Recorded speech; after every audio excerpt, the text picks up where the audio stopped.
요즘 미니멀한 디자인이 유행이죠. 2024년에도 미니멀리즘이 큰 트렌드라고 하는데요.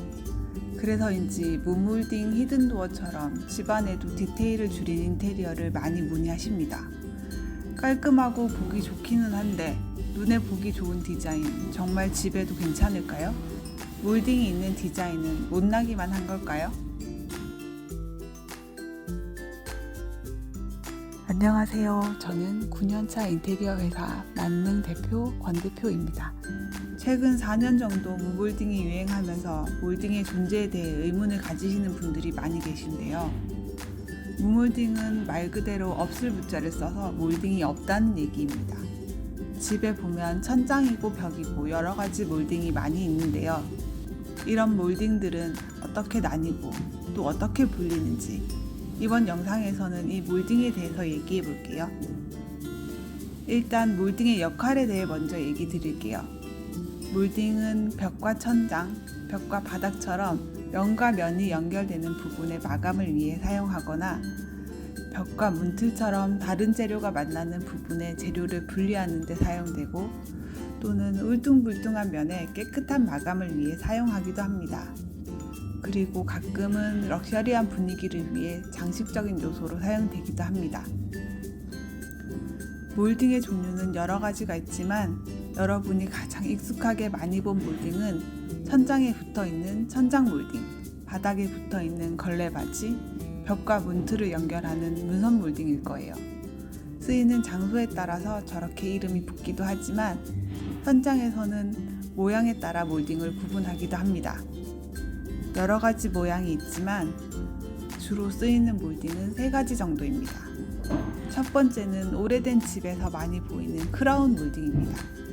일명 체리 몰딩, 옥색 몰딩이라고 불리는 몰딩과 생김새가 비슷합니다. 곡선으로 되어 있고 크기가 큰 것이 특징인데요. 올드한 느낌이 나긴 하지만 고풍스러운 클래식 인테리어에 잘 어울립니다. 고급 주택이나 앤틱 가구에도 많이 사용되죠. 우리나라에서는 잘 안 쓰긴 하지만 외국에서는 간접 조명 인테리어에서도 많이 쓰입니다. 오래된 아파트에 설치되어 있는 크라운 몰딩을 제거하게 되면 몰딩 안쪽 부분이 움푹 패여 있거나 미장이 깨끗하지 않은 경우가 많이 있어요. 마이너스 몰딩이나 평몰딩으로 시공하려면 미장이나 퍼티 작업이 추가로 필요할 수도 있다는 점 참고하세요. 두 번째는 마이너스 몰딩입니다. 계단 몰딩이라고도 하는데 계단처럼 두 단으로 나뉘어져 있습니다.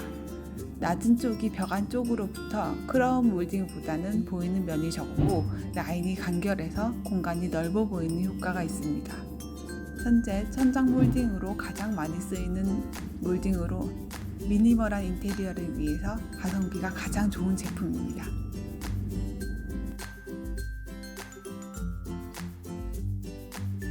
세 번째는 평몰딩입니다. 평몰딩은 천장뿐만 아니라 앞에 얘기 드린 걸레바지, 문선 몰딩으로도 사용이 가능한 몰딩인데요. 3cm에서 60cm까지 크기가 다양해서 여러 곳에 사용 가능합니다. 천장에 쓰이면 천장 몰딩이 되고 바닥에 쓰이면 걸레바지가 되고 문선 마감에 쓰면 문선 몰딩이 되는 제품입니다. 평몰딩은 천장에서 천장 몰딩으로 쓰이기도 하지만 주로 등박스나 우물천장 마감재로 많이 쓰입니다. 거실에 우물천장을 만들어서 간접 조명을 설치하는 경우에 꺾이는 부분이 생기게 되는데요. 그 꺾이는 부분까지 도배로 마감할 경우에 하자의 위험이 높아지기 때문에 깔끔한 마감을 위해서 평몰딩을 시공합니다. 또 평몰딩은 걸레바지나 문선 몰딩으로도 사용이 가능하다고 얘기 드렸는데요. 문틀과 벽이 만나는 부분의 마감을 위해 설치하는 것이 문선 몰딩입니다. 문틀은 벽에 딱 맞게 제작해서 끼울 수 없기 때문에 문틀을 시공하고 나면 약간의 틈이 생기게 되고 그 틈을 폼으로 메우게 됩니다. 그때 그 공간의 마감을 위해서 문선 몰딩을 사용하게 됩니다. 이렇게 몰딩은 재료나 면의 분리에 사용되기 때문에 몰딩을 설치하면 공간이 나뉘어서 시각적으로 좁아 보인다고 생각하세요. 무몰딩으로 시공해서 공간에 확장성을 주고 싶다고 얘기하십니다. 중간에 나뉘는 선이 없이 벽과 천장을 연결하면 분명 넓어 보이는 효과는 있겠습니다. 하지만 그것만을 위해서 들어가는 시간과 비용이 넉넉한지 먼저 생각해 보셔야 될 것 같아요. 우리의 집들은 반듯해 보이지만 사실은 반듯하지 않아요. 수작업으로 거푸집을 만들고 콘크리트를 부어서 집을 짓기 때문에 오차가 생기고 그만큼 벽은 삐뚤어지죠. 몰딩은 이런 부분을 반듯하게 보이도록 하는 역할도 하고 있는데요. 하지만 몰딩이 없으면 천장과 벽의 면을 반듯하게 맞춰야 하는 목공 작업이 추가로 들어가야 하고, 그것 때문에 무몰딩을 하실 경우에 일반 시공에 비해서 2.5배에서 3배 정도 시간과 비용이 더 든다고 보시면 돼요.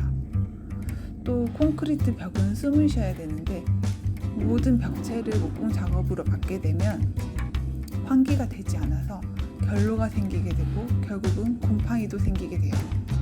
붙박이장 뒤쪽에 보면 환기가 잘 되지 않아서 항상 곰팡이가 살고 있는 거 아시죠? 집 전체를 그렇게 붙박이장처럼 쌌다고 생각하시면 돼요. 언제 곰팡이가 생겨도 이상하지 않은 상황을 일부러 만들어주는 거죠. 그래도 꼭 무몰딩을 하고 싶다 하시면 도배 말고 페인트로 하세요.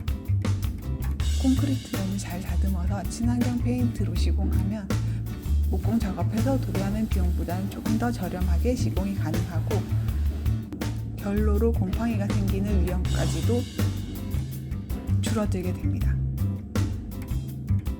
그리고 페인트는 언제든 쉽게 보수가 가능하고요. 인테리어 하시는 모든 분들이 시간과 비용이 넉넉해서 무몰딩을 하면 좋겠지만 그렇지 않기 때문에 어쩔 수 없이 몰딩을 시공해야 하는 경우가 더 많아요. 지금까지 인테리어 시공 사진을 쭉 보여드렸는데요. 몰딩이 있는 집과 없는 집 구분 가능하신가요? 몰딩이 있어서 눈에 너무 거슬린다 하는 집 있었나요? 몰딩은 그만큼 작고 눈에 띄는 부분이 아닙니다. 중요한 것은 몰딩이 있느냐 없느냐가 아니죠. 이쁜 것도 중요하지만 하자 없이 안전하게 예산에 맞게 행복한 우리 집을 만드는 게 더 중요하죠. 몰딩이 있어도 우리 가족이 함께 한다면 그곳이 홈 스위트 홈 아닐까요?